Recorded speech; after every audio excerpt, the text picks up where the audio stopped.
hoje nós vamos dar continuidade ao tema do nosso último vídeo, que foi falando sobre o livro A Economia dos Pobres. Vamos então falar mais sobre isso, então clique em curtir, se inscreva e vamos lá.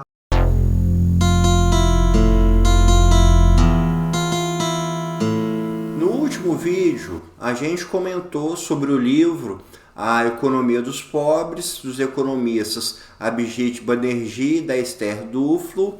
A gente fez um apanhado geral com relação ao livro e nesse vídeo a gente vai falar sobre alguns temas mais especificamente, de forma mais pormenorizada, para vocês terem uma noção maior do que eles trabalham no livro. É só uma fração daquilo que tem no livro, mas é para dar esse cabedal maior de informações sobre ele. Para quem não tiver visto o primeiro vídeo, eu vou deixar o card aqui com o link para ele, então aí você assiste esse primeiro vídeo e depois volta aqui para você ter uma compreensão maior. O primeiro ponto que a gente vai abordar é com relação às ideias de armadilha e de pobreza, ou seja, aquilo que faz com que as parcelas pobres da sociedade permaneçam pobres.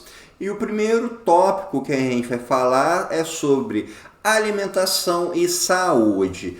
Como que a alimentação e saúde são armadilhas à pobreza, que impedem as pessoas de conseguirem crescer economicamente. Esse é um caso bastante óbvio de como esse problema funciona, que as classes mais pobres, por terem uma alimentação mais deficiente, muitas vezes uma alimentação inexistente, elas não vão ter a plenitude do seu desenvolvimento físico e mental, e isso vai incorrer em danos na sua vida laboral. Uma pessoa que não tiver esse pleno desenvolvimento não vai conseguir executar determinadas atividades, sejam atividades físicas, sejam atividades mentais. O mesmo ocorre também com a questão da saúde. Uma criança que cresça com problema de vermes, que sofra de malária, ela vai ter uma deficiência no corpo dela que também vai fazer com que isso afete a sua capacidade laboral. Os próprios autores mostram algumas pesquisas, alguns projetos que foram realizados e que mostram como isso acontece, e isso nos dá até uma certa brecha de esperança e de positividade por mostrar que esse problema pode ser combatido. Em uma pesquisa, um grupo de pesquisadores deu a um grupo de mulheres lactantes uma dose diária de iodo. E as crianças que foram amamentadas por mães que tomavam iodo nesse período, elas tiveram um desenvolvimento escolar e laboral melhor do que aquele das crianças que não foram amamentadas com a mãe que tomaram essa dose de iodo. E uma dose de iodo é algo bastante barato, ou seja, uma solução barata gera um grande impacto dentro da economia de uma família pobre. Então, é uma solução simples que dá resultado. Um outro caso de pesquisa que eles apontam também foi com relação a fornecer vermífugos para crianças. Crianças que foram tratadas com vermífugos tiveram também um desempenho escolar e um desempenho laboral melhor do que o das crianças que não tomaram o vermífugo. E vermífugos são medicamentos baratos. Então, com soluções baratas, foi possível então mostrar que é possível você conseguir ter uma melhora dentro da economia dessa classe social e justamente ter algumas soluções para conseguir quebrar este problema da pobreza. Um outro caso também que eles apontam é com relação a como funciona o consumo de alimentos de uma família pobre à medida que ela tenha um crescimento econômico. Quando a gente fala de famílias mais pobres, a economia que ela vai ter vai ser para comprar aqueles alimentos que saciam as suas necessidades nutricionais, para que ela tenha condições de executar um trabalho, etc.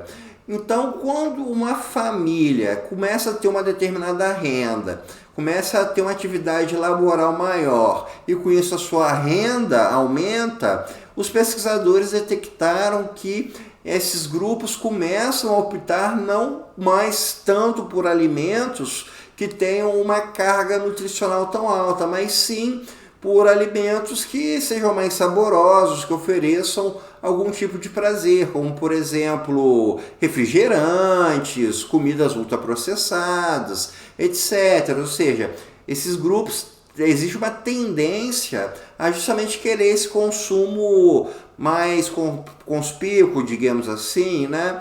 E isso é um demonstrativo também de que a armadilha da fome para gerar a pobreza não seja um problema que tem uma gravidade tão alta quanto se pensa. Evidentemente que o problema da fome é algo grave, uma pessoa que não tem o que comer é uma situação trágica. E evidentemente também que, por exemplo, uma pessoa que esteja 5 dias sem comer não vai ter condições de executar uma tarefa laboral.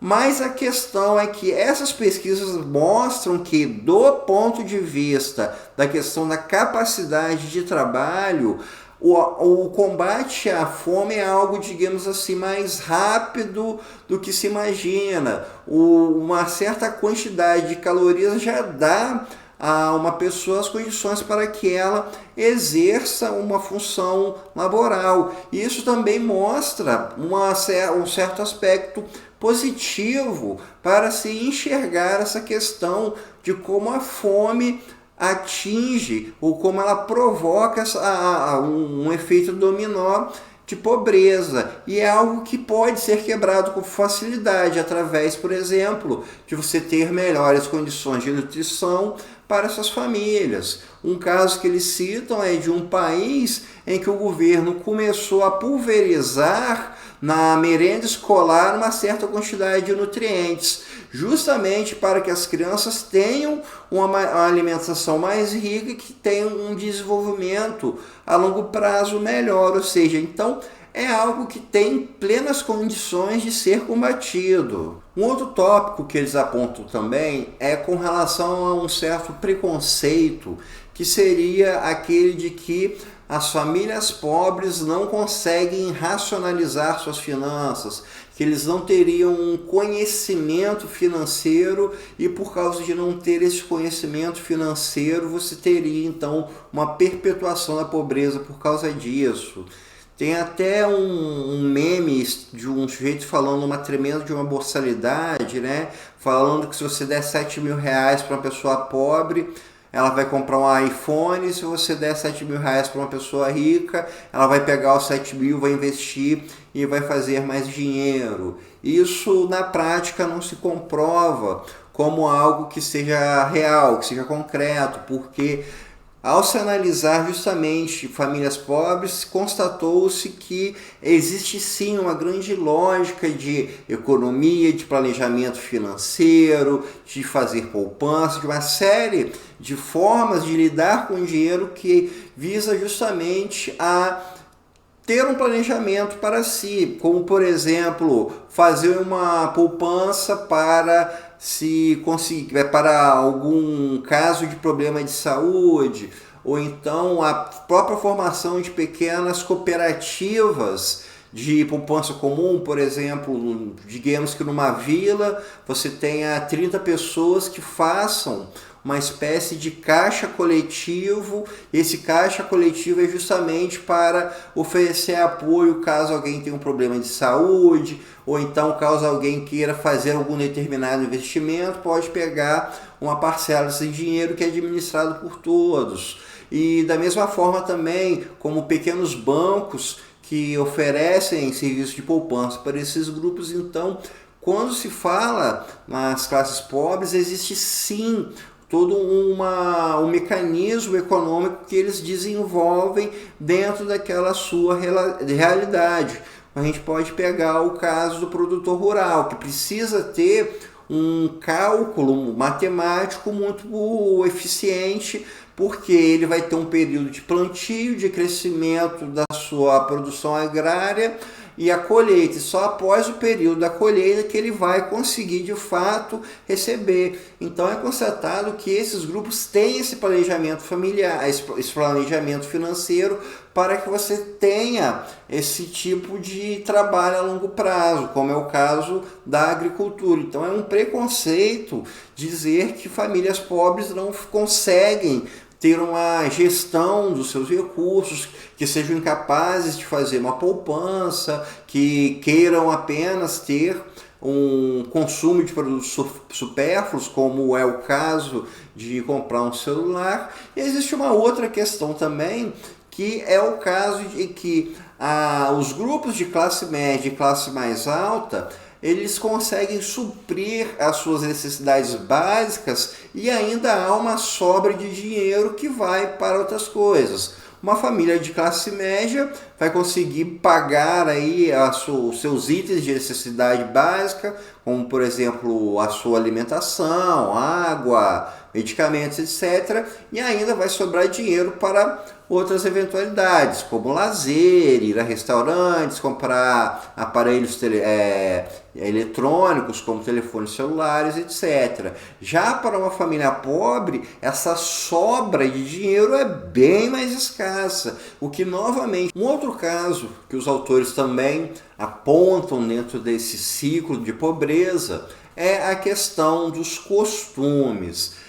Muitas comunidades pobres, elas têm uma série de costumes arraigados, não que sejam diferentes de outras sociedades. Por exemplo, o nosso modelo ocidental também, ele é repleto de simbologias. Então, cada sociedade tem a sua simbologia. E eles apontam que existem alguns grupos onde esse tipo de costume, de hábitos, de tradição, muitas vezes acabam sendo um problema, um empecilho para a quebra da pobreza. Um dos pontos que eles mostram é com relação ao machismo, ao patriarcado, e isso gera uma certa restrição financeira, porque no geral, homens tendem a gastar mais o dinheiro que a família recebe, enquanto as mulheres tendem a ter uma forma mais econômica, uma forma mais racional, ter uma forma de gerar uma poupança maior dentro dos gastos familiares. Ou seja, então, um costume que tem do homem ser o chefe da casa, do homem ser quem cuida da parte financeira, faz com que as mulheres fiquem de lado. Mas,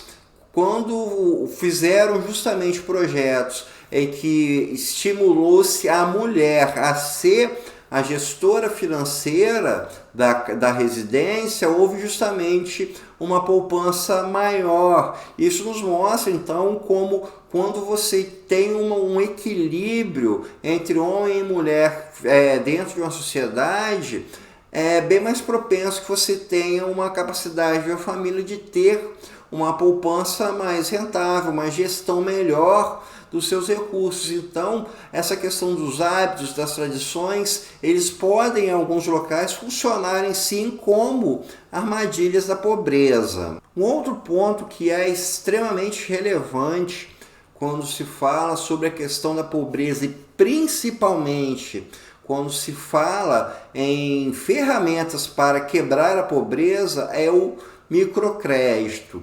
O microcrédito foi uma prática que começou a surgir na década de 2000 e ela mostrou-se bastante vantajosa para os bancos. Os bancos fazem pequenos empréstimos para famílias pobres e, no geral, o grau de inadimplência não é muito alto. Há até fatores culturais, como a gente falou antes, de costumes, que fazem com que isso ocorra. Eles comentam, por exemplo, que em uma determinada vila, o pagamento de empréstimo bancário era bastante rigoroso porque as pessoas tinham vergonha do cobrador bater na sua porta. Como havia vergonha do que o vizinho ia pensar se alguém tivesse indo na casa dela cobrar, então as pessoas tinham automaticamente essa tendência a pagar os seus empréstimos. E também um microcrédito, além de se mostrar algo vantajoso para o emprestador, ele também se mostra positivo para o tomador de empréstimo, porque ele possibilita, por exemplo, o empreendedorismo, permite que haja alguns avanços dentro de determinadas formações econômicas. Um caso, por exemplo, é com relação ao uso de fertilizante nas lavouras, ou então o uso de sementes de maior qualidade na lavoura. Quando esse microcrédito ele é fornecido, existe uma forte chance de que, por exemplo, alguém que tem uma lavoura possa ter uma lavoura que vai crescer mais, que vai ter menor desperdício e que no final das contas lhe dê um retorno maior. Só que um problema que os autores enxergam no microcrédito é que o crescimento